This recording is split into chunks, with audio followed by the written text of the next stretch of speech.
The human giggled at something Yale said, and his guts felt like they were being pulled apart from the inside out.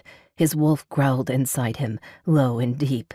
The panther shifter tossed him a narrow-eyed look, and the little female's eyebrows shot up, making him realize that he had growled out loud as well. Rushe forced himself to uncurl his fists, to stop gritting his teeth.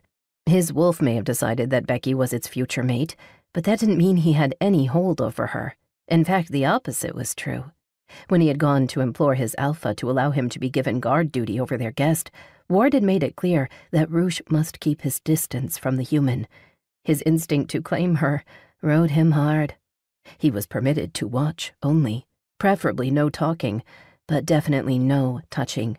It drove him to complete distraction, particularly when other shifter males in the village insisted on flirting with the beautiful human. Not that he could blame them.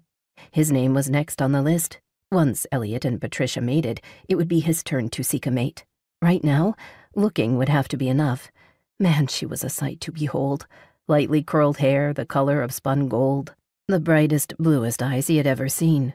They reminded him of a crystal-clear mountain spring. Human females were tiny in general. Becky was no exception. Though her hips were made for holding, and her breasts were voluptuous, decadent even. They bounced and swayed beneath the thin fabric of the blue summer dress that she wore. Her deep cleavage was so sinful that it could bring a grown man to tears. Again, the big problem was that Rushe was not the only one who had noticed. All eyes were drawn to her.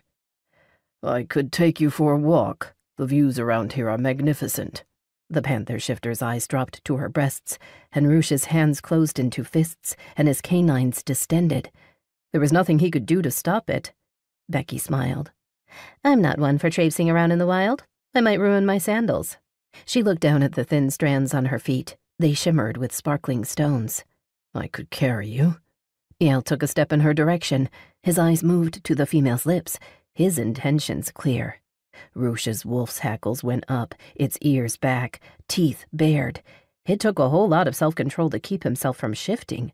If the panther so much as laid a finger on his female, the male would bleed.